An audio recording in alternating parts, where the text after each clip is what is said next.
Hello and welcome back to Serie A Spotlight. We're your hosts Jake and Matt. You know what time it is!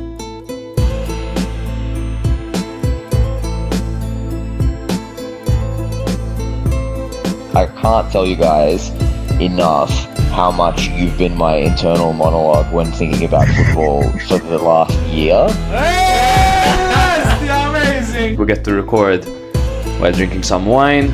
Jake and I will have a very special soft spot for Salernitana. We love him. We love him. Stop zooming in on Allegri's face, bro. You're gonna make How me are you break. exposing me? Because you're gonna make me break, man.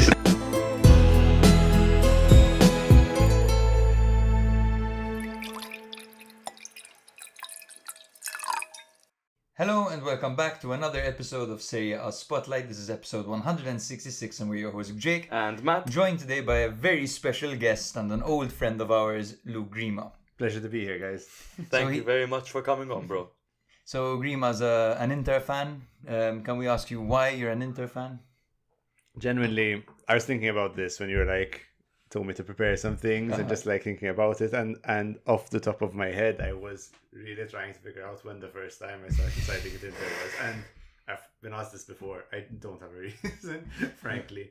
I can't say it's from my family, but it's been, I remember since we're kids you've been... No, I think I've always supported Inter. My family side with Lazio, for those who don't know. So it's not like a family thing, my father brought me into the sport. No, I think my father actively tried to get me to side with Lazio. Did not manage.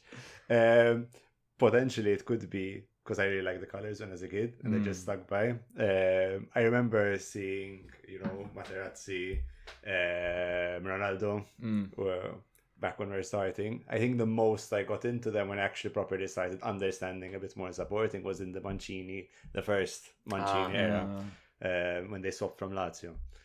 I was really, really trying to go through it. I think one event I remember was potentially my father being like, Lazio are playing Inter this weekend when there was the Super Cup in the I forgot it was the UEFA Cup or something like that when Inter beat Lazio. I was like, who won? And potentially told me Inter beat them. I said, okay, so Inter are better than Lazio. So as like a little 5-year-old kid, I was like, I should side with them. That's when the decision was made. Fair enough. Go with the winning team. You had your years of suffering as well. Yes, of course. We'll get into all of that. Before we do get into anything, I just want to give a special shout out to our media partners. Benevobid, you're seeing some signed kits over there. Look at that, bro. Inzaghi signed kit, Totti signed kit, and plenty more on their website. That Roma kit, I say this every episode. It's one of the nicest kits I've ever seen. And the fact that it's signed by Totti is absolutely mental, and here it is sitting in our studio when one of you guys could have it. So go check out Benevobid, go check them out on their socials, go check out their website. Most of the proceeds go to Putino Cares, because if one person cares, it's Putino. Putino always cares. And I love how we have the better Inzaghi over there behind us for this episode. 100%. Hit the link in our description if you guys want to check it out. And if you guys are new here, make sure to follow us on Instagram, TikTok, Twitter, and YouTube. Rate us 5 stars on Spotify or wherever you get your podcasts. We do weekly episodes covering each match day and weekly bonus tactical analysis episodes called Tactics Imperium by John Leah. And we also have a blog on our website if you prefer visual aid to your tactics. But we're here to talk about Inter today. Yes. However, if you really like us and want to support us, we also have our Patreon. Yes. You can subscribe. It's $3.99 a month. All the money that is given to us is reinvested into the podcast itself, so you will help to improve potentially one of your favorite shows. Guys, this microphone is weird at the moment. Yes, it's playing. It's really, really weird. So we get a new one. We need money. And if you guys, your parents have some business or something, sponsor us a bit, man. It'll be fun. We'll have a laugh. Speaking of patrons, Grima's a patron. Wait, what one of our first patrons. Not one of our first. No. He became a patron when we were in Crete. Last year, last year. We're just like, let's become a patron. I think Steve remember. And I had signed up. There's only one person here that isn't a patron. Jake. Me. I'm a patron. He became a patron through our Serie A Spotlight account. Did I? Yeah, so we're both patrons. But with my credit card. Which I have the details. But surely, like, they take a cut now, so you might as well just take the money. Or you just want to inflate the numbers? At the end of the day, $3.99 a month, I'm not really gonna, not that I'm Fair. making bank, but I'm not gonna feel them. So they're Exactly. not gonna affect me. It's like He just wants to inflate the numbers, so that like when you're like, okay, who should I be a patron of? And you're like, potential sponsors might be listening, don't say that. so we we don't get tell them into it? about the like Yes. 300 Bangladeshi people that like. In fact, I'm gonna jump onto the next topic real quick over here because we love our Bangladeshi friends. cut Before we get into Inter, there was some big news concerning an Inter legend in Thiago Motta, who we're a bit late on this, but he has lost his job as the Juventus manager. Had a great season at Bologna. He was doing well at Spezia before as well. Made the big jump to Juve. It seemed like he had the full support of Giuntoli. Up until a couple of weeks ago, Giuntoli was saying, this guy's here to stay even if we don't make Champions League. Fast forward a week later, he's yelling in his face saying, I'm ashamed I ever even hired you. So it seems to be like, obviously, Motta didn't do what he was supposed to do at Juve. He's actually regressed quite a bit this season, and the team has regressed quite a bit this season. But at the same time, it clearly shows that there's unsettlement from the top. Yes, to be honest, we had said that we expected Motta to be sacked 2 weeks ago, 3 weeks ago, after the first trashing, let alone after the second one. Like right? you had expected, you were expecting him to get sacked. Yes, not you because- predicted he'd be sacked. No, halfway no, through the no. season. We thought he would be sacked immediately after the first trashing, because in Italy there's a culture of honor when it comes to football. Like when you lose in a humiliating way, quite often you get sacked, you get dismissed immediately, you know. And it's not only in Italy; it's the whole "you're getting sacked in the morning" chant, you know, in the UK as well.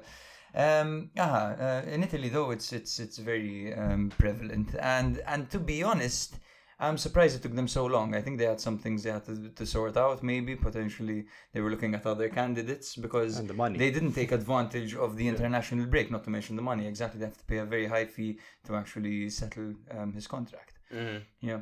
Yeah, they did though take advantage of the. I think. But it wasn't as early as it could have been. I think it was midway through the international break that the sacking happened. I think they're really making a gamble over here because clearly I think this is the first time where they're in a bit of shock and panic that they might not make Champions League. Yeah. And Juve this season, we know what their financials are like, when typically they're the most let's say sustainable team because of the profit they make from ticket sales, so on and so forth.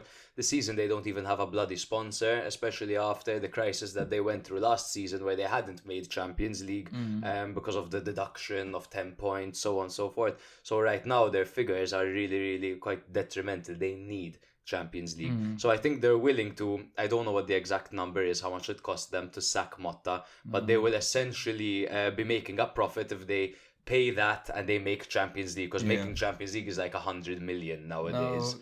And they have the Club World Cup as well. Exactly. With Inter. So, There we go. Inter special. I don't know. It's just what I find very strange is the fact that, you know, you get Giuntoli and he's just like, okay, we're going to get in Motta. This is going to be the new project. Okay, fine. It wasn't working, but I would be worried as a Juve fan because of the fact that, okay, now I have a bit of trouble with the coach. I don't know if there's going to be a long-term solution. If it's just the interim manager, they're looking for something else. They might lose out on Champions League. And the fact that even their transfer policy has been very, very weird. They've just gotten... They had the luck that they were able to set up the next-gen team, in my opinion, before a lot of other teams. And they got rid of most of their players. Because they're using it as a money-making factory, as opposed to balancing it out intelligently. But it's like you lost. So now Fagioli is out. Soler's out. Meretti. Huijsen is the biggest. the biggest loss. Bro, they sold Huijsen to get Kelly. And they bought Kelly, and Kelly was more expensive than Huijsen. Yeah. Bro, Real Madrid want Huijsen. No one wants Kelly. Yeah, like, Of course. no, Newcastle got Kelly for free. No, something I think I could be wrong. I could be completely wrong. Well, I'm It's sure okay, he it's didn't. okay. I'm sure he didn't cost them an arm and a leg. No, but it's like, and you get Colomwani. He's great, but he's alone. It's a dry. dry loan. Just costing them money, and then what's going to happen? Like, end of the season's going to come, they're going to end up the same thing. I think They've brought in a manager who prefers the profile of Vlahovic. Yes. So just a disaster. Uh-huh. So what to expect from Tudor? It's 3 at the back, high pressing, high intensity. No wingers. No wingers. Which is hilarious because Juve have like 97 wingers at this stage. So the team, again, we've seen this so many times with Serie A teams where the team isn't set up for the manager. Like Conceição, for example, had that. Juric had that. And then Ranieri, but he kind of made it work. But at least what you're getting with Tudor, because the thing that I see with Juve is Motta came in and Motta and Giuntoli, and instantly it was incredibly cutthroat. Danilo, who's the captain, out. Chiesa, who is the pride and joy of Juventini, out instantly. And Fagioli, out. Miretti, out. All of these long-standing players just completely out.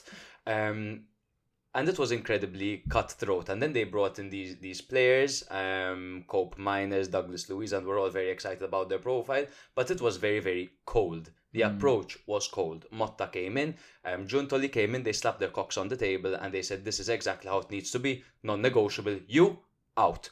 Your wages are too high, out. This is the project.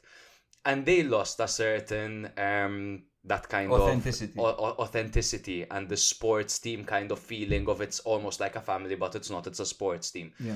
Tudor, on the other hand, Juve legend, loves the club. He's a fan. Drove 10 hours to get there. He's passionate. He can drive the players. Players will look up to him. He'll speak from experience about representing the club. And at least they're getting that figure that could create this kind of camaraderie and togetherness. However, as he a does fan. have a background of falling out with players as well at Tudor. So I think But it's more only of 9 games. Yes, In that's 9 it, games, that's he's it. enough to be a I highly doubt motivator. he'll stay on till next season, to be honest with you. I don't think they'll keep him. Yeah.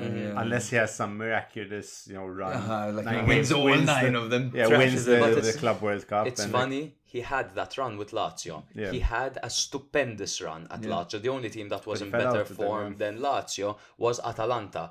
Obviously, though, he's gonna fall out with what's his name, the Lotito. Of course, he's gonna fall out with Lotito. But I'll tell you, Elkan is no better nowadays. I'm just trying to think. A quick question before we move on this. But do you think that Motta getting sacked was all on him? Do you think it was on the project? Do you think he was trying? He had the boots that he was trying to fill were too big for his. So I think that first of all, the expectations were kind of skewed. I understand that the humiliating nature of the losses made it a little bit more complicated for the management. But as in, had they lost those games only 1-0 or 2-1, maybe he would still be there right now, right? Because I do think that they're aware that this was a long-term project and that they're employing a manager whose best season was a 4th place finish with Bologna, which is very impressive, to be honest. But the atmosphere is that of an underdog at Bologna, where you're empowered by the fans no matter what. Where at Juve, there's a lot more pressure. You slip up once, all of a sudden you're looking at huffs and puffs and at the side, criticism in the newspapers. And it's a whole different playing field, and it takes some adapting to it, especially when you give the guy a completely new team, because he didn't even have like senior figures in the dressing room, because they sold Danilo as well, for example, who had been there for a while. So I think it's a combination of things. I think when it comes to the expectations, maybe they weren't realistic from Giuntoli's end. When it came to performances, Motta, after Bremer's injury, everything went downhill. Yeah. That's what I was going to say. There was a bit of injuries potentially as well. Because they had the first 8 games. I don't remember. I think they had 7 wins in a row. Yeah. Or something like that. They were flying. One goal conceded. Exactly. And then was it Bremer that got injured? There was Bremer did his ACL. Then Cabal did his ACL as well. And just to say, Gonzalez was out as well. When it comes to whose fault is it at the end of the day, I think point number 1 is, whose fault is it that Spurs aren't doing well? Whose fault is it that every coach that United hire, they're sacking, and everyone's this coach out, when it's the Glazers that are clearly fucking up the entire squad. I think with Juve it's quite similar ever since it's gone from Agnelli to Elkan. The vision isn't the same. You lost someone that was Juve through and through, who knew ball, who knew the club, who was a winner. He wanted the team to win. He did everything for the team to win. With Elkan, it's a little bit different. I don't know if he's a bit more green, as in he doesn't quite know what he's doing, or he's trying to involve himself more. He hired Giuntoli, left it all up to him. I understood the vision from day one that you have to get rid of the players, the dead weight. dead weight, yeah. And I got that. In Maltese you say pass, like slowly, man, piano. You don't have to change everything in one fucking summer because that's going to create unsettlement. And then Giuntoli, of course, he got carried away with the budget because if you can get Douglas Luiz, if you can get Coop Miners, if you can get Kefren Turam, if you can get Cabal, if you can get all of these guys, great. But in the first half of the season, they were playing some games with 5 outfield players on the bench, dog. 5 or 4 outfield players with no defenders. Starting, like Mbangula, Savona. From the start, so clearly, Giuntoli did a shit job. He did a shit job. Did Motta do a great job with the way he got the team to play? No, but it is a shared, like you said, a shared responsibility. But top down. I'll blame the top before I blame Motta and before I blame the players too. Then it's like a domino effect. I mean, obviously, like Cup Miners is not going to play like Cup Miners at Atalanta if the whole team is not playing like super great. Exactly. You know, everyone else is going to be like a bit more suppressed. And now you know they'll have. I feel that they'll have a bit of a bounce because they'll change. They'll come and give them some energy. Like show me what you have. Like you know who is going to start and who can play. And I feel like Tudor will get that a bit out of them. And you know. Then it's going to be the normal media cycle. They're going to be on the thing. They'll be like, Tudor, is he going to stay or not? And then whatever, we'll end up in the same situation. Depends if they spend big again next season. Just another thing to add as well to your point and to the point we made earlier as well. What's his name? Giuntoli wanted Mancini and Elkan wanted Tudor. So that is another thing that really shows that they're listening to Giuntoli less and less because first Giuntoli said Motta's going to stay and they sacked him and he fell out with him. And then Giuntoli said that he wants Mancini and they got Tudor. So clearly he's losing the trust of his higher-ups and of Elkan as well. So I think he's on a slippery slope right now and I think that is a shared responsibility in that sense. It's like with like time. Football is becoming more and more cutthroat, as you're saying, man. The patience has really dipped, man. Nowadays, I remember when we were kids, everyone used to say, you need a season or two before you adapt to a team. That's gone. You don't have a season or two. You either hit the ground running or you're loaned out or you're sold like immediately. Instant gratification. Exactly. It's crazy. Yeah, it's crazy. But anyway, I think we should move on to Inter. Considering Can I just ask you one question? Please. So you said that you feel like Juve are gonna go on a bounce with Tudor, like they're going to react, and that's the kind of thing that you'd expect. 9 games to go, you bring in a manager with huge testicles, who loves the club, who knows the club, drove 10 hours, whatever. If we're thinking long term, do we think Tudor could be a potential fit? Could he be the guy that can sort Juve's problems out? I think. Potentially, he can do a good job there. Better than Motta? I think he can do a better job than Motta, yes. I think that Tudor is a good manager. He's shown good things, but once again, this level is new for him, so it's kind of like... What's the highest he's been? Lazio. Marseille. How did he do with Marseille? Came third, second. He had the highest win percentage there was at one point. He had a great winning percentage at them. Don't quote me because obviously there's PSG. But I think they came like third. They were definitely in the mix. No, he did quite well over there. And what impresses me as well is how he did with ninth with Verona. Ninth with Verona, he had his front 3 that were all on double digits, goals and assists. He had Caprari. He had Giovanni Simeone and what was it? Barak. Those guys were all on double digits, goals and assists. So DeMarco as well in that team, I think. Madonna. Yeah. I'm just trying to see. Tudor finished 3rd place in League One. Then he went to Lazio. Exactly. So he qualified for the Champions League. Then he went to Lazio. No, he's at Juve, of course, yes. And he did really well at Lazio as well. So far his trajectory has been up. We'll see if it's a Juve thing that all of a sudden... And it very much can be because we've seen that trajectory with Amorim, for example, and then he went to United and it got fucked. So many clubs ruin the potential of young managers. Yeah, it's true. Inter? Yes. Inter. Let's start with Inter. Why is everyone at Inter balding? Why? Some people are reverse balding. It's true. What a hairline. I don't know. I think Barella just said, fuck it, he's a baller. Like we were saying before, he's like millionaire, 28, 4 kids, 5 kids. He's got 4 or 5 kids, really. Yeah, so. it's for sure, like, for sure 4 or something like Wow. that. I don't know. I think it's also to do with the fact that the average age is like 29. Fair enough. Or They are older. it's something like Marotta knows. I think maybe there's like some correlation have to see with like the hairline and how well they do. Like if you're completely bald. High testosterone. Like in fact, remember like when Cambiasso joined Inter, he was balding at that time. Then like That's true. it's when you sign them. It's probably the peak of when you sign them Yeah. when they said balding, and then like Even Chalanoglu, you got him nice and there in his reception. Yeah. Okay. So I think we should start off by comparing this year's Inter to last year's Inter. So last year, Inter were extremely dominant, and there were moments in the league where they looked pretty much invincible. Apart from Sassuolo. Apart from Sassuolo, yes, who proved to be the dark horse. This year, I would say, I would go as far as to say that they are quite a shadow of their former selves, right? When it comes to the performances and the conviction that they put on the pitch. Yet they still find themselves, of course, competing on 3 fronts. What do you think has changed since last year? I think this year the biggest difference was definitely after the Euro last year, and there was the Coppa and stuff like that. The players seemed more tired. So I think the first thing I noticed at the beginning of the season, some of the players looked more tired, and you had people like Lautaro, who last year was up here, like very, very high. Now this year he still had like very good games, but I don't think he was consistently playing at that level. Yeah. And when you have these factors that come in, I mean, besides the fact that you also have Hakan and Thuram, when they got injured, they were like a bit more muted afterwards. I think the biggest difference has been definitely in Calhanoglu. And the fact that we cannot rotate certain players very well. I think that has been the biggest difference. Who are the players?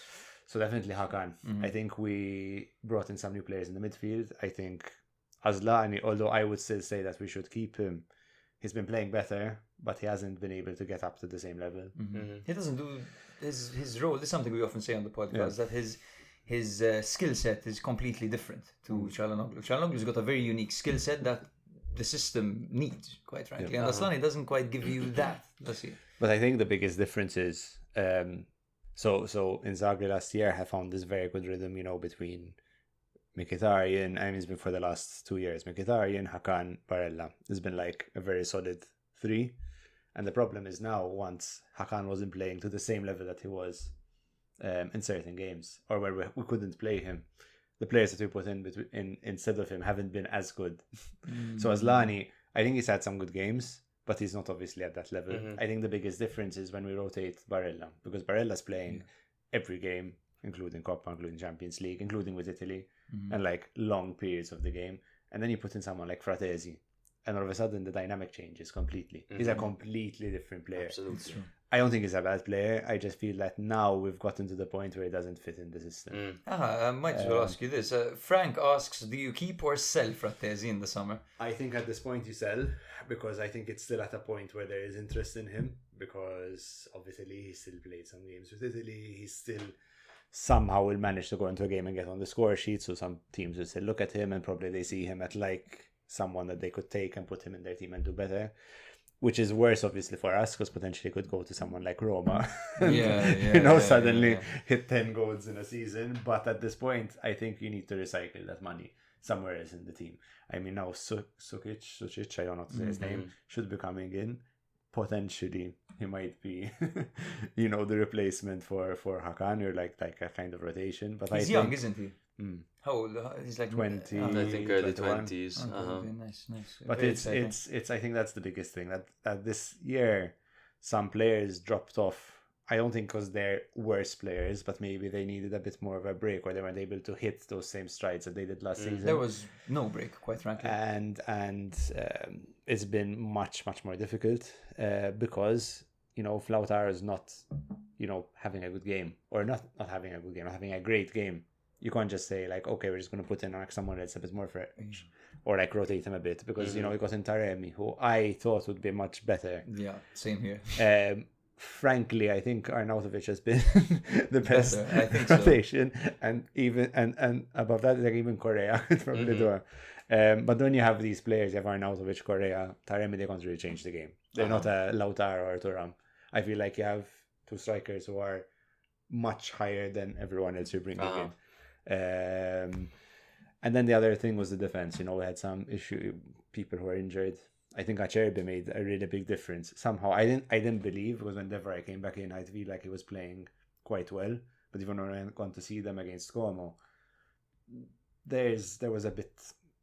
They felt less organized. I feel like Bisek is doing well. He's growing as a player, but I still feel like he needs like that experienced player next to him, and also this putting in Carlos Augusto on the left center back. It works, if you have a really fit DeMarco on the side and they can interchange, and you have someone reliable like Acerbi in the back. But I feel this is the issue. The issue is that we have a really good, I wouldn't say just only 11, but there's a really good team, a really good system. Some players don't fit. I think those are the last pieces of the puzzle. That we need some more people who can come in with energy and they're fit in the system well. Though, isn't this because Jake and I have exhausted our listeners, always saying the same thing, that do Inter have great depth? Yes, individually there are fantastic players. Last time I remember when Inter were playing Milan, I had a look at Milan's bench. This was before all the signings, and I had a look at Inter's bench, and I'm like, fuck me, man, the amount of great players. But they don't. But it's such a unique system that Inzaghi has set up. With very unique players like Mkhitaryan, for example, the way that he plays in midfield and the way Barella plays in midfield. Like, Barella is the gel of the entire team. I know people like to think that it's the Regista that's the gel of the entire team, but you see, when Inter turn defense into attack, it's Barella in the middle, 3-4 touches, and he absolutely changes the tempo of the game. He has a bit of flair, and he has that he's aggressive. He will shout at you if you're not doing it. So really he keeps unique the characteristics. He has that together with youth, together with fitness, together with drive and maturity and intelligence. And then you have players like Lautaro, who could at times be a very lethal finisher. But then he's also great playing off the shoulder of the striker. And then you have Thuram, who's a target man, but also charges. You have DiMarco, who's an out wide left wing back, who has some of the best crossing that I've seen in left back Serie A history.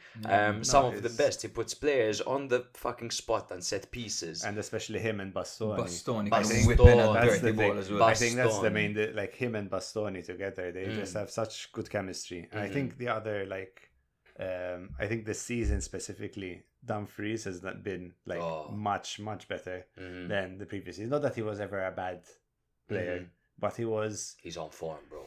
He is. He's new levels. Yes, he's surpassed what I thought he could do. I didn't think he could do some of the things he's done this season, to be honest with you. But then if you take that, so I think this is the biggest thing. So just look at, so you're mentioning DeMarco and Dumfries. But then we have the substitutes for them. And look how many times we've tried to change. But it's not even been like this season. It's been years. Like DeMarco, I feel like, was a natural fit. And now all of a sudden, we've been years. We've gone from Biraghi, Ansaldi, trying to find someone who can play these... Gosens. Exactly, Gosens. I mean, Perisic, I wouldn't say was ever... He had a great season. But it's been I can out them. I had Buchanan, and I remember there was a guy, Valentin Lazzaro, who got him in, disappeared. He's doing well at Torino now. He's doing really well, bro. He's doing really well at Torino. But I think Carlos is very good. No, I think Carlos definitely. is very good now. But now on the other side, Zalewski. He had a few good games. Yeah, he fits. The one that I went to watch, he ruined it. Exactly. With his chest. But the fact of the matter, guys, is that there are all these... It's like we're speaking about a team that were champions last year. It's like we're speaking about Napoli. They were champions one season, then they finished in 10th. Or Milan finished first and then finished... second. Yeah. But the fact of the matter is Inter are still competing on 3 fronts. Is that because if we're mentioning the players and their fitness, because of course the schedule is much different this year and they didn't have a break throughout the summer, and again they won't have a break, and Inter actually they have the oldest squad in Serie A. Inter at the moment, along with Rayo Vallecano, have the oldest squad in the top 5 leagues. You know, unless they had the oldest squad, just a fun fact, 2009, 2010 when you won the treble, but that's a conversation for later. Yeah. Inter are still doing well because Inter are first, by 3 points over Napoli with 9 games to go. They're in the round of 16 of the Champions League, or quarterfinals. Yeah, me, bro. I've turned it off. Quarterfinals, no. Quarterfinals against Bayern Munich. They're in the Coppa Italia semi-finals against Milan. Is this testament to, because if the players aren't doing that well, is this testament to Inzaghi? The thing is, we're saying the players aren't doing so well. I mean, I think overall the team is still doing very well. I think the team, they're not maybe as performing as high as last year, or they're putting in some performance. I don't think the team is, consistently performing badly. I think that's it. But yes, I mean, as much as some people like to criticize the system that Inzaghi has in place, because it, like when you have issues where it's not working, he can't really pivot. The plan B, but right? it provides consistency to the players, because then when you have players that might be like, mentally they're saying, today is not my best game or something like that. If you have a system to rely on, if you have good teammates to rely on, and exactly how it's going to be, that gives consistency to the whole team. So yes, I think a lot of it has to be testament to him, definitely. I mean, he's shown that he can compete. I mean, he did so well with Lazio. I mean, he managed to compete in the Coppa Italia. He took them to the Champions League. He took them through the group stages, which I think is a very good thing. I mean, he's won so many trophies with Inter. But it's that, I think it's also the management setup. When we're speaking about 100%. Juventus, I think Inter, since now they've stabilized a bit, so it's become better. And giving the reins to Marotta and his team, I think it's very positive, and I think it lets that, man. I think leaving Inzaghi, to coach, to be involved in the teams, but you had Ausilio and you had Marotta and stuff like that, and his team just taking care of everything else. That is I think that also is what makes a good team. We once got an interesting question on Inzaghi about why he's not spoken about so widely and held to high esteem as a manager compared to the likes of, for example, I don't know, like De Zerbi has never done what Inzaghi has done, yet he had the whole world talking about it. But to be fair, De Zerbi went to the Premier League. Yeah, he went, but he was even prior to going to the Premier League. Everyone was talking about. But the fact of the matter is, the Prem wanted him. After Conte did what he did at Juve, the Prem wanted him. Ancelotti, for example, after he did what he did, Capello, after he did what he did. But for some reason, Inzaghi, he's not very sought after. Like. I think I've only seen links. United, he was linked occasionally. Who hasn't though? I've been linked. Everyone and their mum has been linked to United. I don't know. I think it's because he's not. Maybe he's already at a high position, so like it's not like saying De Zerbi is going to go. Brighton's going to come after Inzaghi unless they're going to offer him some super wage, and they're just like, listen, you're going to stay by the sea, and he's going to I really want to go to England. Maybe he has been approached silently, and he's been like, there's no way I'm leaving Italy, for example. So who knows? Could it be maybe as well because his style isn't as flashy, because he's a little bit old school as a manager. Subs you out after a yellow card. Yellow card, immediate substitution. Like I think it could be something. I think he could be. There's potential that he's just not never given out his interest, or maybe he said he's only interested in certain big jobs. And then if they're like teams like Bournemouth or something like this, they're coming after him. He's like no. Yeah. But then he's not at the level where like Barcelona or Real Madrid are going to be. Yeah, I don't think it's the same fit. Because I think he also fits in with Inter, not only because he's a good manager, but because he's very pragmatic and because he manages to work within his means. Exactly. I think that is the biggest benefit of him. So he fits very well in. Exactly. In Italy in general, because the budgets aren't great in Italy. The great thing is the combination of him and Marotta.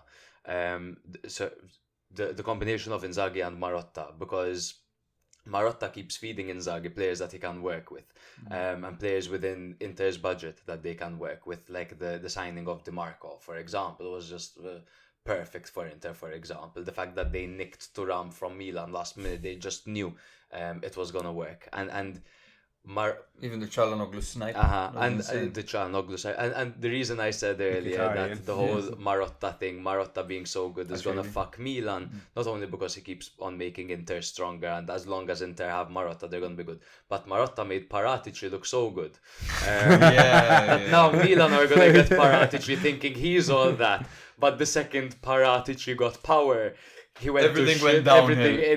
Juve got docked points and they haven't recovered and they had since. the FBI in their office. Exactly. That was He all allegedly Marotta, left. bro. He allegedly left. How convenient he left the country. He left the Spurs. Mota Wasn't had me. someone like that trying to get a boat to Sicily at that point. Go on holiday, bro, on your own dinghy. That's fine. It's fine. Now you just trade. You trade Walker for like, I don't know, someone value Walker at 60 million. Exactly. Yo, do I hate it? So Inzaghi, we can agree, is perfect for this. I think he fits in very well. Why he's not as, I don't know, because that's the thing. Then if you like look at other people who follow the sport, you look at these like, I don't know, YouTube kind of people who actually maybe look at the numbers a bit more. He's usually floated up there, some of the most successful managers. Same thing if you look at like the stats, because Inter are up there. Of course. I mean, obviously he's operating in it's a one of tabloids the that largest. don't seem to like him, I guess. Don't seem to care about him, rather. Let me jump to a Frank question because it's please. incredibly relevant. Shout out Frankie. Frankie. That's an actual question from Frank. If Inzaghi loses the Scudetto this season, how would his 4 years in charge be viewed? Is it as simple to say one league in that period with the squad he has had not good enough? Or should fans look at the bigger picture in terms of finances, football style, and the run to the Champions League final? This is a similar criticism to what Ancelotti had when he had that golden era at Milan, because he barely won the Scudetto. He didn't win it many times with a team that should have, in theory, on paper, been dominant. But I mean, it depends. So that obviously depends. If they don't win the league this season but win the Champions League, let's say you win the Coppa. Out of the Champions League against Bayern Munich. I come second in the league. Come second in the league. No, look, I think, and this is maybe my 2 cents, and obviously I'm very biased. $3.99 a month.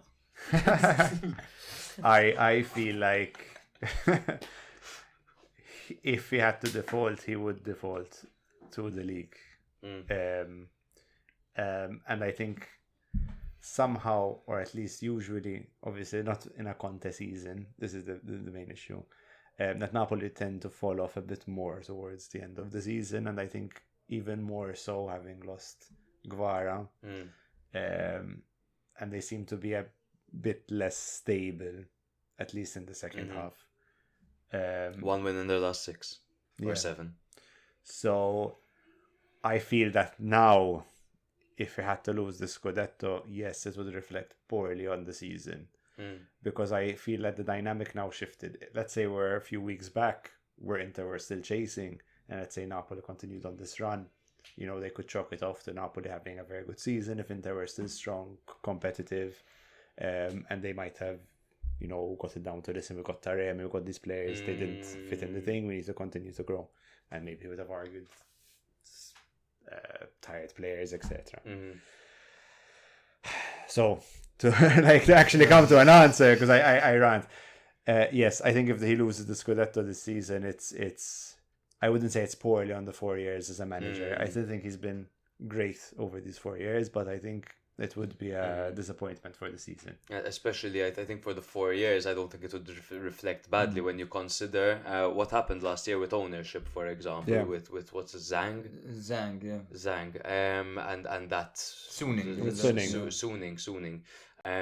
with that whole fucking shit show and Inter being hundreds of millions in debt and like being able to pay off the loan and so on and so forth.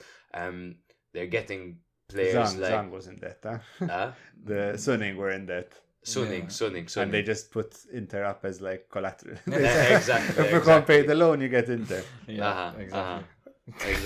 But to be in that situation, normal billionaire thing, and still manage to do that well, that's testament to Marotta and Inzaghi, right? Yeah. Yes.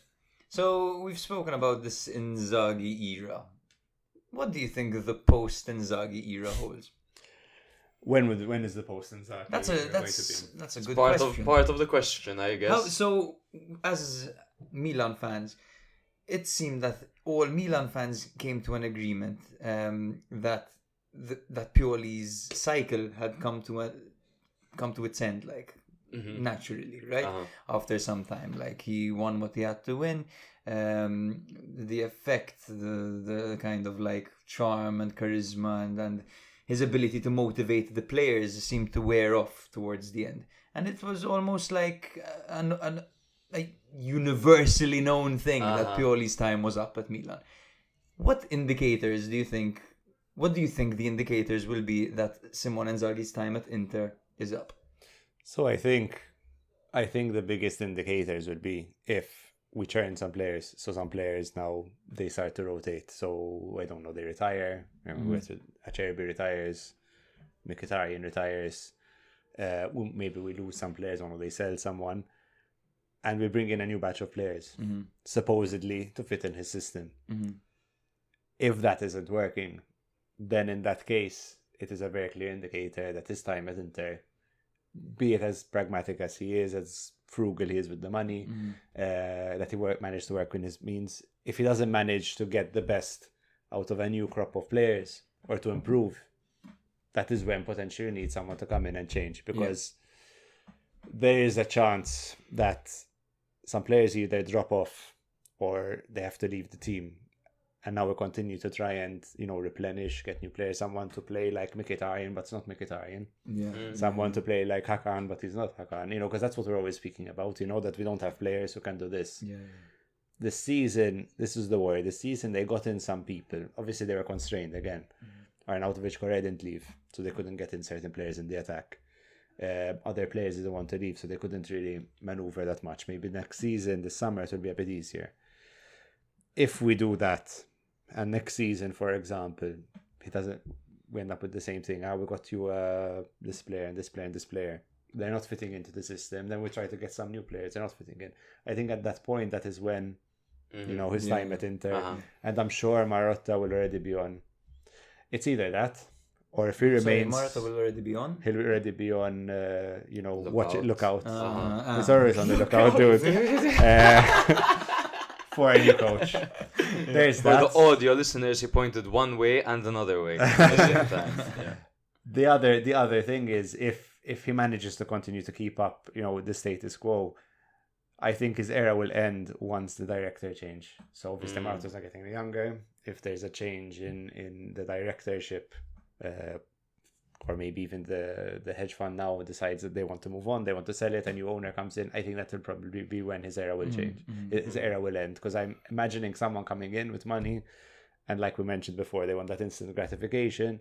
I don't feel like he's the guy that gets you instant gratification. I'm going to go a bit simpler than that. Do you think there could be a scenario where not much changes? Of course, over the next few seasons, some players will retire, some players will leave, of course. Do you think there's a fear that because he has one nailed-on system, as we've been drilling, doesn't really have a plan B, maybe he'll adapt his game a little bit, but maybe there's the risk of him getting figured out? We already saw that, for example, Milan, under Pioli, they hadn't beaten Inter, or they lost like 9 in a row, for example. And now, on the other hand, Inter can't seem to beat Milan so far this season from the 2 games that they've played. Milan have gotten the upper hand of Inter. Obviously, in the second game, Inter got the draw at the end. They pretty much dominated most of the game. You were there, But do you think there's a risk that teams like Milan and other top teams could figure out this Inter? In fact, I think it's already happening, slowly, to the point where Inter's game is much less fluid and they're way more reliant on crosses, for example. That's not only the fitness, but it has to be just simply people are getting used to Inter. They've been dominant for 3 seasons now. Okay, they had finished 3rd or 4th the season before they won the league, but they got to the Champions League final. All eyes were on them. And then they won the league. They destroyed everyone. And now they're in all competitions again. That's 3 years of case study. 3 years of Inter being what every other team wants to be. Could he be figured out? Yes, I think for sure. I think more than specifically a system, because I think, there have been even videos and tactical analysis and stuff like this. I don't think that, probably if we can kind of figure out what he's doing, it's not like something that, you know, a Guardiola couldn't have figured it out or something like that. I think it's more the players are getting a bit more figured out. So I think, you know, your answers so far have been top, bro. Hey man, I love you. So I think that is what's changed as well, and that's what could happen.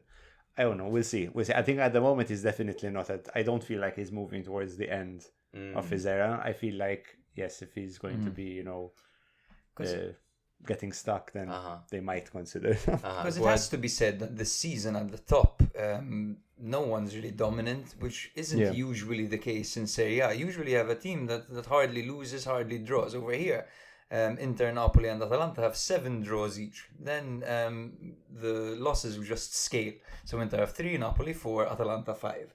That's not very dominant. The goals conceded as well. Yes, that's goals. very, very... It's true.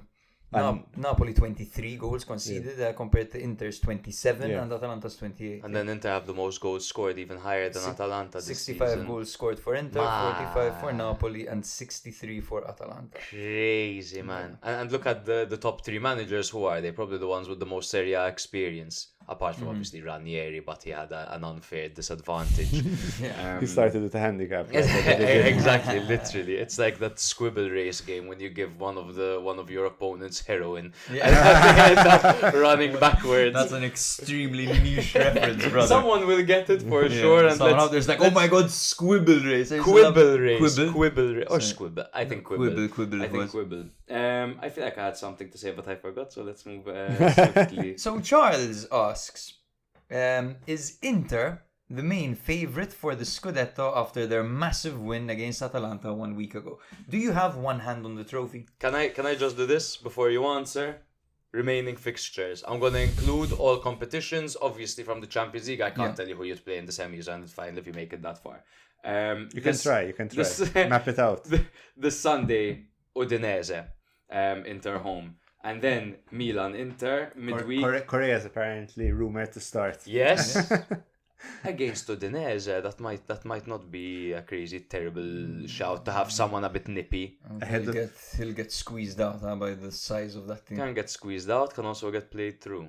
But they're very organized. They're low, Interesting. We'll speak about it. I think Arnautovic is almost a better shout. Go on. Fair. Inter Udinese, shortly followed by Milan Inter, shortly followed by Parma Inter, shortly followed by Bayern Inter, shortly followed by Inter Cagliari, shortly followed by Inter Bayern, Bologna Inter, Inter Milan, Inter Roma, Inter Verona, Torino Inter, Inter Lazio, Como Inter, and that's that. Not the hardest running. Compared to the other teams challenging. Yes, but the also depends on how Inter do against Bayern. And there's the Bologna away game. You might chuck another 2 games. Roma game, the Milan game, the Bayern Munich game. Who are on the bracket of... Sorry? I'll take a look at that in the meantime. Tell us, who do you think? Do you think Inter have one hand on the trophy? I think one hand on the trophy, no. I'd like to still think they're favourites at the moment. I feel like now they've positioned themselves well, that they should, you know, be able to see it out. But there's the margins are so slim. So all they need is like, you know, a slip up against, you know, just go away to Cagliari, you know, they don't score, or they pull like these games that they've been having, instead of getting, you know, at the moment they have 7 draws. If they end the season with like 10 draws, because they're just not putting away the goals or the chances. That's going to cost you... I feel like that's what costs you the league. Especially when Conte is at the helm at Napoli. Even though they've fallen off, and I still don't feel like they can keep up the pressure. The fact that there's also Atalanta, you know, thereabouts. I mean, how many points off for Atalanta? Not many, I believe around 5. I'm just 5 going to fact check. They're 58 and Inter are 64, so that's 6 points. But like you said, that's just a couple of poor performances. 2 bad performances is all it takes. And like you said, Napoli can remain consistent now that they have Neres back, for example. We've really praised Conte for what he's done while Neres was injured. But at the end of the day, he's only won 1 in 7. So maybe we're over romanticizing what he's done with Raspadori. What do you so think on of and so forth. Raspadori? Because as in linked to Inter, he's He's very Such liked an by unfair. He's had such an Inzaghi. unfair career because he hasn't played. Now he's playing in his position because as a winger he's not it. As a sole striker he's not it. And then at a point at Sassuolo he was playing attacking midfield, not even secondary Off striker, Caputo's shoulder, I but believe. like attacking midfield. Now that he's playing off of the shoulders of a target man, that's where he excels, man. You think he would be a good replacement for Lautaro? Not replacement. Not replacement, rotation. Yes. He's almost perfect. To be honest, yeah. Almost perfect. He's an Inter fan as well. Yeah, he probably fits in the budget. I feel like, imagine the situation where they would have bought Raspadori instead of Fratesi. Yeah, that would have been better.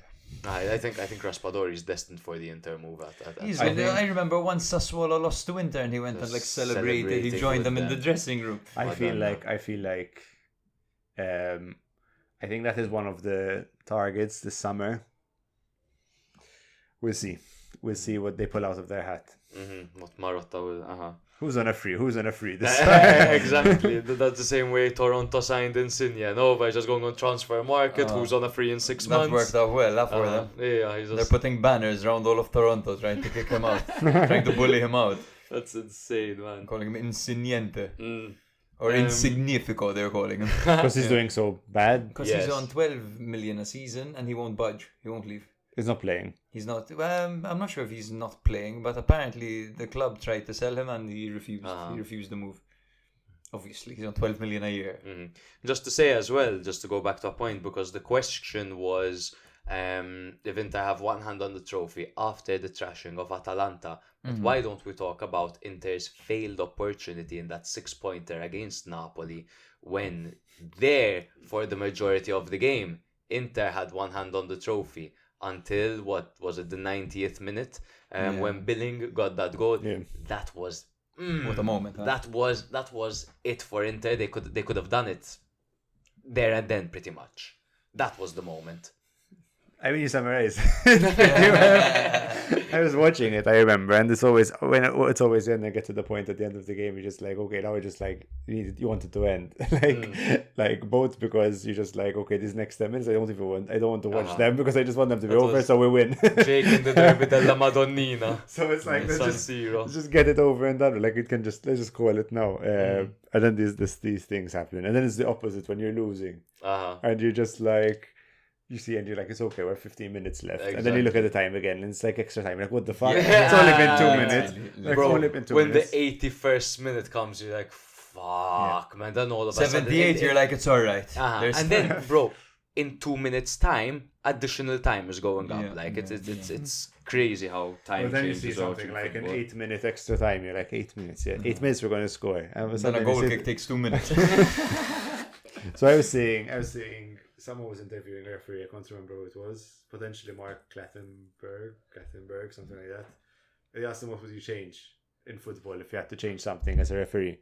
He said the one thing could change is if in time wasting, not to give a yellow card, so if you're time wasting a goal kick or time wasting a throw-in, corner, just swap it to the other team. So if you're time wasting goal kick, it's a corner, not a yellow card. So because they said like at the end of the time, if he wins 2 minutes, but he gets a yellow card. And Yeah, it also keeper doesn't stops give a those shit. Mourinho Real Madrid tactics where your player gets suspended on purpose, like he had done with Xabi Alonso and Sergio Ramos. You remember that? They time wasted so that they'll be suspended in a game that they didn't have to win, and then they were fit for an important game. Paqueta fed an entire village in Brazil doing that in England.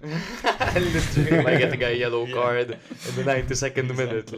Just walking off slowly, you know. That's a great one. I also like the one where I forgot to say. I think it was that really cool, bald, angry referee, the goat, Collina. I think he said, in the case of a penalty, remove rebounds, spot I like kick, that as well. and that's all. That's a goal kick. That's all. Like no rebound, no encroachment, and then you have this fucking shit. Just simply penalty. Keeper saves it, Goal kick. And it's annoying because like sometimes when you see the save, you're like, oh my god, he fucking saved it, and they just like tap it in. I Like, hate my least favorite goal in the game is a penalty rebound. I wouldn't celebrate. I think the worst is like if you go to watch a game, you're there, whatever, and you get like a notification penalty, you're like, fuck, it's what's happening? Then you see keeper saved. Yeah. And then you check it again, it's still 1-0. I'm like, what happened? And Bonfanta minus. Yes, 2 plus 3. Yeah. He's on a That's what 7. it is. He missed the penalty and then he scored. He's on a 7. You know what's a brutal one? You hit the post, you score the rebound, but it doesn't count. Oh You touched my it twice. god, That's a brutal That one. happened to Milan this year. Theo. He was celebrating like he doesn't know the fucking rules. He thinks he's got a fool everywhere, whatever. Shall we jump to the next question? Because we have some So more listener Hannah questions. asks, not your Hannah, it's a different Hannah, asks so if she asks what a question that's on every Inter fan's mind right now. Who would win? Yeah, is winning the triplete a realistic goal this season? Emphasis on realistic. Can it happen? Yes. So like actually realistic, I think it's possible. I think is it likely? No. I think winning the Scudetto is the most likeliest. Like, yes, that's the word I was trying to say. The most likeliest. He held his ground. It's like, It's the likeliest. It's the correct. likeliest. Most likeliest? Yes, definitely. No, I think it was. Is the Scudetto That's how the the System of likeliest? a Down song goes. Yeah. The most loneliest day of my life. exactly. They didn't write that way. I'm going to mention heroin for the second So time. come on. This episode. What the I hell am held doing? my ground. To clarify, I held my ground on is the Scudetto the likeliest Okay. like competition. Yeah. The grammar was just a fuck up from. I don't think I phrased the question properly this episode. It's like coffee. I've been amazing, man. I mean, obviously, it's like the Scudetto, Coppa, and then Champions League. Is it possible that we're in the Champions League? I do think it's possible. I think it is, unfortunately, highly unlikely, given that I feel we have a chance to beat Bayern. I feel like it is closer than people think. I don't think it's as Bayern. If you see the news, or at least if you're an Inter fan and seeing Bayern at the moment are like playing all these mind games. You know, we're not the favorites in this. You know, Inter are a great club. You can never be favorites in the Champions League. I don't think it's like, you know, some kind of 70-30 thing. I think it's very close. Upamecano's out as well, so they have a bit of a defensive crisis at the moment. We'll see, you know, what happens with that. And their coach is Vincent Kompany. Harry Kane, Musiala. Yeah, but they have a great team. They have a very good The team. only team that beat you in the Champions League, the only team that scored against you in the Leverkusen. Champions League and the league group stage, what the fuck it's called, was Leverkusen, and they fucking murdered Leverkusen in the Champions League. And they've had their number. And Leverkusen have been like, you know, doing very well against Bayern. You know, head to head. Okay, maybe not this season, but especially last season. I think even if we get past Bayern, we're just seeing the thing. It would be Barcelona. Alfonso Davis did his ACL as well. That's quite a crisis at the back. But there's like Barcelona, Yeah. who I don't know. I feel like Barcelona and Real Madrid, you know, They're favorites. these are they just favorites, and their style, I feel like, you know, counteracts kind of Inter's. I mean, there was also Liverpool at the beginning of the season. I said Liverpool are going to win the Champions League. They're out. Yeah. Maybe PSG are, you know, a bit closer to the thing. So, is it realistic? Potentially. Is it likely? I don't think so, unfortunately. I'd love it to happen. Yeah. Fair enough. I wouldn't trade it for another Banter Era. I I wouldn't trade it for this and then like another 10 years of Jonathan. Is this realistic? Double Coppa and League? Is that realistic? I think it is. I think it is. The problem is the semi-final against Milan. Yo, within That is a Venom. That is the big one. Yeah. What do you think, Jake? What do you think is going to happen in there? Bro? in the semi-final? I think that it would be extremely. I think Milan. Empoli are going to Yeah, win it. so Empoli will get to the final for sure. and get relegated. I think it would be extremely Milan to like not qualify for the Champions League, but to beat Inter in the semi-final of the Coppa Italia and then lose the final of the Coppa Italia. Yes, I think that would be extremely. Would Milan I prefer that? That would be hilarious. So I know Milan are playing Napoli next, but I decided to wear this Napoli beanie Good today idea. just to try to jinx, Yeah. to bring you some misfortune. You know, It's like when I brought you the Cope Miners kit of Atalanta and he scored the destroyed us. doppietta Yes, against But Milan. it's great, dude. It's like, it's a nice beanie. It's true. if Milan beat Napoli, it's I know it's a double-edged sword. I don't know. Yo. If Milan lose, top 4 is very difficult. If Milan win, we're handing Inter the league. Yeah. Greta, who is the other other fan. Inter fan in the chat, yes, the other Inter patron, asks, what are your top 3 favorite moments as an Inter fan? So I remember. Gabbiani? Nagatomo. Inter Bells? Inter No, Bells it's the- is definitely a top 3. Yes, really. Inter Bells is great. I think just because of the banter. That No. Radu pass, the defense splitting That's my pass top. by Radu. Favorite moment. I think. So definitely there was the final against Bayern because I just remember watching it. I don't even know if it was like a school night or something like that. I think at the time when we were still there, it was like the weekend before it was a Sunday. I think it was a Yeah, Sunday yeah. before. I remember going in and being like, super happy. I remember watching it, staying up. It was like one of the proper things. Other favorite Inter moments. Can I feed one to you? See if you rank it up there. What you did last season in front of our fans' eyes when you won the 20th, the second star in San Siro away to Milan. Yeah, no, I think it is. I think there is.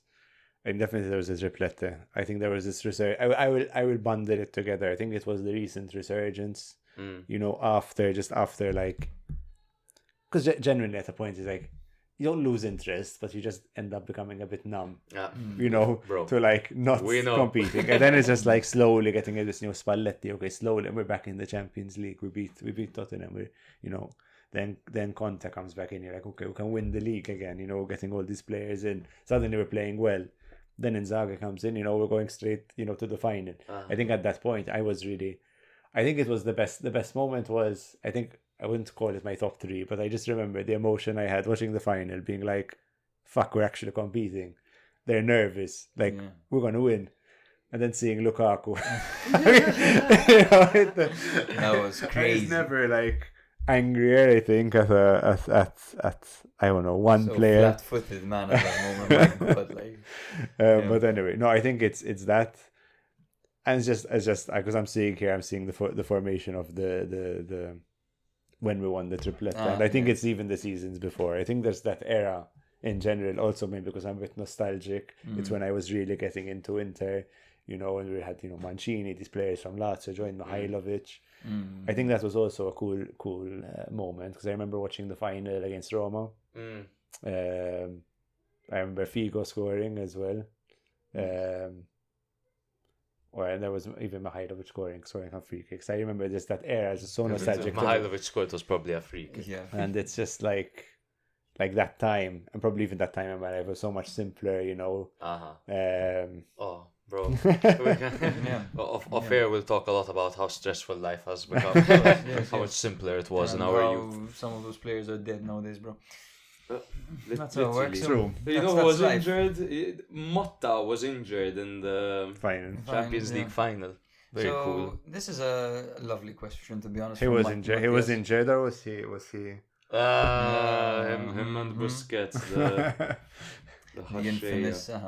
So Matthias asks if this era of Inter would face the treble-winning Inter 10 times, how many wins, draws, and losses would there be? Can we all do I think there'd be a this? lot of draws. So just A lot for- of draws. So just to It's all draws. Let's just read out the lineup that Inter had for the Champions League final that year. So it was Julio Cesar, Maicon, Lucio Samuel, Kivu, Cambiasso, Zanetti, Eto'o, Schneider, Pandev, and Milito, with Stankovic, Balotelli, Montari, and Motta left out, by the way. Inter's current 11, of course, we have Sommer, Pavard, Cerbi, Bastoni, DeMarco, Barella, Hakan, Mkhitaryan, Dumfries, Lautaro, and Thuram. Are we talking eras or like this season Inter against that season Inter? Because it's very different if Let's it's do this eras, season eras, Inter as in and last season more- Inter. So the thing is, I It's a wouldn't good even know question, how bro. they play because like even football has changed so much since then. It's so hard to say. So it's always difficult when you have these. I think it's easier to do it like man for man, like kind of who do you think or which parts were stronger. Like It's you also definitely different. have to go, but I mean you definitely as a defensive unit you still have to go more in your era. Yeah. I feel like Sommer is not at the level of Julio Cesar. Yeah. And as much as Dumfries improved, he's no Michael, in my opinion. And Lucio and Samuel were just like such a pairing. Again, it And might be like Milito, bro. rose tinted glasses. That's the thing as well. Milito was like just that season specifically. I mean, He was on top of the world. it's crazy that he was like such a good and he was in such good form. I feel like you can still almost call him underrated at that time because he was just not getting. I mean, obviously it was Argentina. Okay, there are many other players who could get, but I don't think he wasn't getting a shout at that time or even close to being considered a a GOAT in that specific season. I mean, it's the same way like Schneider fell behind Messi and Ronaldo, kind of thing in that season. But I don't think that we have a Schneider. I mean, it's difficult because they're also so different, the players. They are different, I think. Because you can say, okay, there's Barella, but they operate so differently. No, very, very different. And I get you. I think. And like the Pandev would be the Inter team- equivalent Mkhitaryan. Yeah. You're I going to think- put a Mkhitaryan as I well. think this 4-2-3-1 that was very often a 4-5-1. Yeah, because Kivo would like push up. Was that? I think Or Maicon would push up Kivo. they have the ability, they seem to hold any team to a draw and even get a victory. I think that Inter team, man, with the amount of grit they had, with Mourinho in his fucking prime, I think set pieces, I know we rave about Inter set pieces nowadays, but Schneider with Materazzi in the box and Samuel in the box and Lucio in the box, unfucking stoppable, bro. Diego Milito, particularly that one season, was unplayable. The best there was a point where he was the best striker in the world, and then you look to his side, who is there? Eto'o. Yeah, I think that's the biggest thing. This team, I'm sorry, this team beats the current team. I think so. Most because times. they have a very, very strong, tough spine. These players, Maicon, Lucio, Samuel, Kivu, Cambiasso, Zanetti, they're all tough motherfuckers, Yes, man. bro. And then you look at Barella. you have Snyder, I feel like Schneider and Pandev, who also have that. they kind also of- had leaders as well in the team. That's the thing. And then the Yeah. chemistry. The only thing that I'm trying to consider to see, like when I'm making this argument, is I feel like Serie A is much more competitive this season, or at least these last few seasons, than when we won the triplete. I feel like, okay, there was Spalletti's Roma, who just like unfortunate to play when Inter were this good, but I feel like the competition also much worse, which made them shine more. Not to say that they weren't a great team, but I think there's also there were too many good players to make the comparison. And even this, if you put people off the bench, you put in Stankovic. And bro, can we just remember? Atalanta got second relegated the leg. year you won the treble. Fucking hell. Just to remember, this is the kind of team that up against Barcelona, one of the greatest Barcelona sides we've ever seen, one of them, a man down in the new camp, and they lost that game 1-0, but they went through. They did exactly what they had to do to get to go through, and I believe Barca had scored at the very, very end, through like Piqué or some shit it was. Yeah, it was something. On the turn, if I'm not mistaken. But that team was just capable of just getting results. Not to say that this Inter team isn't. I don't think it you was can Chelsea. compare The them. run was Chelsea, Barca, Bayern in the final. I can't remember who was in the round of 16 when we came out of the group. So I think it was like some Dynamo. So like Lyon or some shit. No, was I it? think it was like some Eastern team. But anyway, CSK. Probably. So Matthias, I don't think we can answer your question. to be Triplete. honest. Yeah. Mourinho era. That's Yeah, it. I think so. I think just to answer, there will be a lot of draws. We simulated, dude. Then we're going like we'll do some FIFA shit. Make them 5 play. draws. There will be 5 draws. There will be 3 tripletta winning side wins and 2 current Inter wins. 5-3-2. That's fair. I wouldn't change that much. You? I think I'd put 6 draws. 6-3-1. Yo. All right. Nice. Shall we go to the quick fire round? Shall we? Rather than quick fire, we said we're going to do so something blind else. ranking. You do the blind ranking. I'll take notes. Because I'll definitely 'Cause I forget who forget. he's putting Yes, where yes. and So we're doing and 10 what. spots. You're gonna rank them. You're gonna edit them. And Now, everything. what's the here. criteria we're going to be doing over here? So we're talking performance or personal favorite? Don't explain anything. That's down to Grima. Blind ranking. Grima chooses. Alright. You say the players. What's the theme? Banter Era Banter players. Era Inter. Yes, exactly. So let's start off with Lucas Podolski. I remember when he came on with Shakira, and I was really excited. I'm like, we're getting Podolski. He's gonna smash them in from the left. Because I know some names that might come up. Let's go with like an 8th. 8th. Okay. Jeffrey Kondogbia. Yo. Just for the money that we had to spend. Yeah, so the thing is, then when he went to who was it, Valencia? Villarreal. that he played it. He actually was doing Valencia. He did really well, and decent. Let's go 6. he had one of the best own goals I've ever seen. Literally, Kondogbia from for half Inter, pitch, remember I think it? it was. Yeah. 6. 6. Okay, 6. Let's go for Davide Santon. I used to like Santon. Like, Did you put him 1? I would too, but the thing is, there's so many of them. That's like, let's put it 3. Let's go 3. Yo. I used to like Santon. I mean, he had a crazy game. I remember when he got him on against Ronaldo. And I was like, man, he's going to Yes, be he had like- them in his pocket, dude. He had I deep saw plays. highlights of that on Instagram recently. always chewing gum. Is there like this younger? We're like, we love a really good chismo. Then I don't know what the fuck happened. Ray Manai. Bro, he never. This guy, like, I don't know. Put Did him he as even like. play? Did he I don't even think he ever really played. Maybe he came on like as a cameo or something like that. That's the Albanian dude. No? Yeah. Mm-hmm. I don't think he ever really played. Played with Okay. Pescara.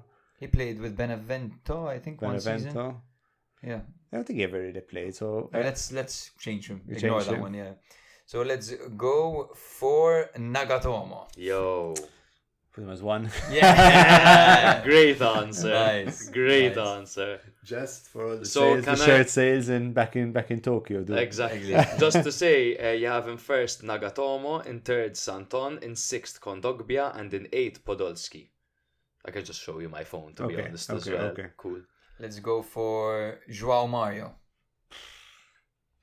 I was really, really hopeful for this guy.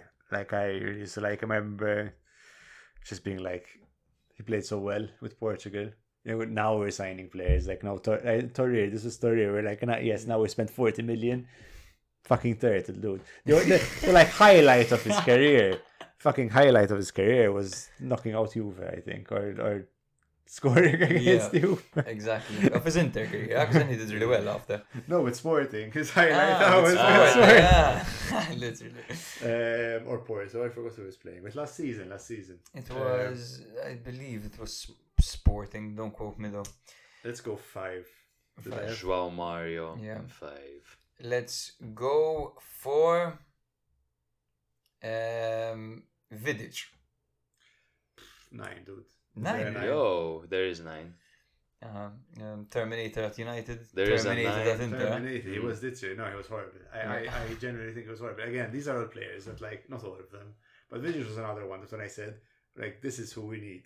You know, because he has the experience. He's going to come in Serie A. It's going to be a fine because it's a bit slower. So his profile was going to do well. And then it was just like, he still managed to get sent off, and like, I don't know, but not in a good And you way. said, is there a 9? There's a 9 at this table, and his name is Luke Grima. Yes. Nice. You're welcome. Danilo D'Ambrosio. It's the highest anyone's ever. D'Ambrosio, who do I have? I have a 2. You have Put him on 2. Yo, Oh. good. No, good. I actually like D'Ambrosio. I had him on Fanta once, and he And couldn't he stop was- scoring, bro. No, but that's the thing, that he just remained so loyal. He was such a Mhm. serviceable guy, like, and I think for the wage that he used to take, the fact that he could play in so many different He positions. used to play at a point right wing back, right back, and centre back. And, like they just put, you can just put him on, and Con numero 33. he was like, he had the grinta, he had the experience, like he would just do well. No, I really liked him. I thought it was Nice. like, perfect to have. So you have in first Nagatomo, second D'Ambrosio, third Santon, fourth is vacant, fifth João Mario, sixth Kondogbia, seventh is vacant, eighth Podolski, ninth Vidic, and you still haven't given us your number 10 yet. The worst I one. think it's about to come now. Gabigol. Say his full name just for Gabriel Gabriel Barbosa. Barbosa. The thing is, in my head, I want to put Jonathan. It's number 10. But Gabigol is a fucking 10. Like, I think I have to put him as a 10. No, Luke Grima's a 10. Just rate him a 9. Is that? I had a He's drink. upping the thing. I had one shot. He. But does that change for everyone? Like, if you call someone a 6 after one shot, they're a 10. Yes. Yes. It's just anyone. Most people become more Like, what do you attractive think of after them? drinks. Like, but 10? Not from a 6 to a 10, but what after one drink that? 7, after another drink 8, then you have to have a few more, and then it goes 9, 10. But the original, how we understood, was funny. Yeah. Just if you start drinking, everyone's Everyone's a 10. Like, you're sick, boom, 10. that must be amazing. Like you just live your life. You just like every so often you become like a little bit of an alcoholic. Everyone's fucking hot. Exactly. Like everyone's super. You look at them. Or it's like, extremely frustrating. It must suck, to be honest. Uh-huh. if It's not that everyone you're is hot, is bisexual anyone as well, hot? like. That's true. That's so deep. That's so deep. Tommaso Rocchi. What do I have? Is it? Tommaso Rocchi I is really a liked him porn at star, Lazio. man. Yes, I really liked him at Lazio. I put him as a 4 just because I respect what he used to do. 3 goals he scored for you. I No, yeah, I just respect what he had done at Lazio. I put him as a 4. No, he wasn't. He just came in as like this rotation. So who is at number 7, Jake, for Grima? Kuzmanovic. He's He came from the lower. Turkish league, Kuzmanovic, if I'm not mistaken. He's Serbian, but I can't remember what league he came from. I think he was in the Turkish league, if I'm not I mistaken. can't remember. It's a FIFA thing in my. He was just so horrible. There was him. There was Ricky Alvarez at the time. Yeah. I have a whole list. over here. Kuzmanovic. No, was, Kuzmanovic was Basel horrible. and then Tide. Fiorentina, Stuttgart. But at least Taider was cheaper. I mean, Bundegai was shit. Janim Villa was another one who came in, and I had high hopes for him. It was like, I don't know, Nothing hit Tay back then. Like Medel. Gary Medel. At least he had a at good least run at gave you Bologna. balls. Like, Yeah, he yeah. gave you an element. I think it is So, quite like, well. and he's like continued playing with Chile. Uh-huh. No, there are some He players. He was a makeshift centre back at the point as well, playing the ball from the And back. bro, Gary Medel, didn't he go to Bologna and Yeah, did Bologna, his he was doing bits well. over there? Really well. Then they were playing him centre back. Yes, This yes, was Mihailovic era. Mihailovic, what is that? No, they brought the thing out. I think that's the thing. There was like a Jan in Villa who was like this hyped up player, was doing well with Stade Rennais. Nothing. Yeah. But Mundegai was like, sorry. They're making me angry. These players are making me angry. Okay, this is a question from Santi now, Okay. because I didn't brief you on this one. Okay. So This is to close things off. This is just to this be is clear. the last This is question. If Good, you that's were, right. I need to pee. if you were 2 It's inches perfect. into Dimarco I and was- Dumfries was 2 inches in you, would you move forward or back? If I Where was it's 2 together. inches into the marker, And bro, Dumfries was 2 you inches in move you. forward. Oh. You move move forward. You move forward. I think so. You break your back. Yeah. A bit of an easy question, Santi. But that's fine. Like yeah, it's like that's true. That's true. If it was the other way around, it I'd do the was- same thing. I'd slip into Dumfries. For sure. in general, in general, you'd rather slip in, no, than like absolutely. the shaft. I think usually unless it's, there's the whole question about if it's your father. your mom and Yeah. your Yes, dad. But to be fair, honest, if you move we won't back go into that. and your No, your that's for dad, another episode. Oh wait, let me answer. But if you go back and your dad goes inside you, at least you can write like a mixtape.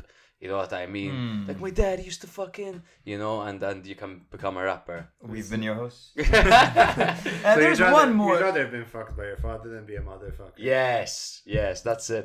There is one more because he asked on the group chat today. I know you're all bursting right now, all of you, myself included. However, Cam wants to know if you have any favorite football books. Yes. Yeah, I was thinking. I really haven't read too many. I've I read have them like in the thing. I have Zlatan's. I have Pirlo's. You have Adrenaline of Zlatan. It's really good. I am Zlatan. That's, The first one. I haven't read them yet. I got them. They're my brothers, but I haven't I gotten couldn't around to. stop reading Adrenaline once I started because the Milan references are Goal is still. Goal is good. 1 and 2. The 3 can go fuck itself, man. And how the movie and the book were completely different. And one is playing for Mexico, but he's not playing at all because he did his ACL. And the other one, he's scoring a winner in the World Cup final for Spain. It was crazy, man. Munoz, what the fuck? Santiago Muñez. Muñez. The first with Gavin Harris.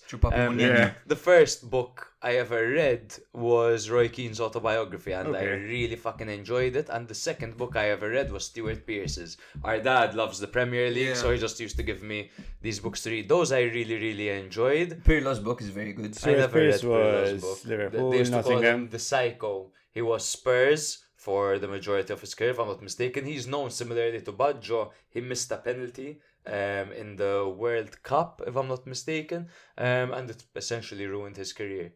He used to listen to heavy metal on his way to games. Really cool. Sick. Needless to say, I barely remember reading it because I was like, 9 years old when I read it. Any more books or... I don't know, but definitely I need to read up more. I don't often read about football, to be honest with you. Hey. As Just in books. talk about it. The thing is, as I again, like the ones that interest me are more the autobiographies. Yeah. Ancelotti, I have one. Ancelotti that he writes something, It doesn't or he love gives to some read. memoirs or something like that. True. I say, just a general rule is if you read a biography of a player who used to play for your team, you're gonna enjoy it because you're gonna learn a lot of new things. You're gonna be nostalgic. It's kind of like I was listening to Kevin Prince Boateng's podcast. It was excellent. It's so fun listening to stories behind the scenes of Milan that were happening like at the time, like how he was technically worse than the players around him, and so he just got fitter than everyone. Exactly. I've seen clips of him on other podcasts. He was on ours. No, clips of him when I invite him on other.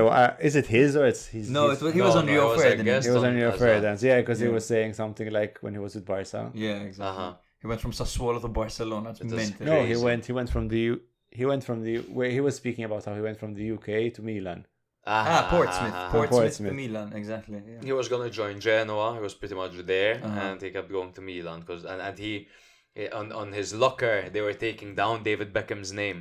And he's like, oh my god, there's like big shoes to fill. That's a great watch. I also want to watch. Brian Clough has some series out. I saw this. I saw clips on TikTok, and it looks. Firstly, the actor is Brian Clough. Like he plays the part so well from what it seems. But it's of when he was with Derby, right? When he took over Derby. No, Leeds. When he was with Leeds, the something 40, the 40. Because it was their most famous, their most successful period, and then they got him. And it was like 40 days of whatever. So, and he got like some players from where was he before Brighton? He got some Irish players. This is why I want to watch it. Yeah. So the dirty. I can't even remember. Kevin Prince Boateng actually did transfer to Genoa, played no games for them, was loaned out immediately to Milan. So I assume he forced his way out. It's not a book, however, I also recommend the Spurs documentary when Mourinho was there. That is excellent. It's so good. Pure television. So behind the Amazon thing.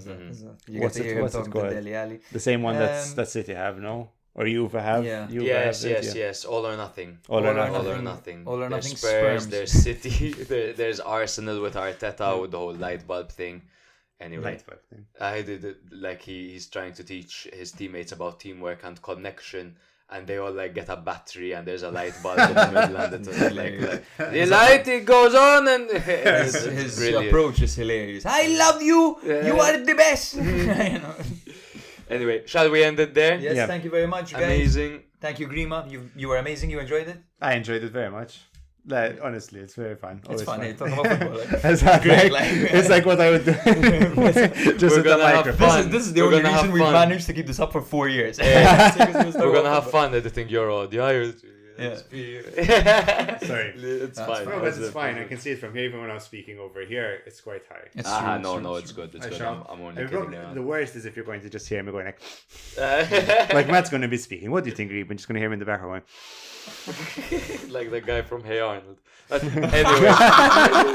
What a crazy breathing in Helga's ear all the time. Like, I would get decked every time. Yeah, that. You remember Harold? I'm gonna pound you. Pound you. Anyway, thank you very much, guys. We'll catch you next week for the return of Serie A. Love you all. Forza Malta, because we actually did decently. Yeah. Become patrons. Yes, sir. It's great. So you can interact with this handsome gentleman. And you can get him a better microphone. Yes, it actually held up though. But thank you, guys. If you like Serie A or have ever liked it in the past, it's a good opportunity for you to listen once a week and you'll get filled in. In the football weekend, that's like the main dish. But then a few days later, you drop your episode and that's like the dessert.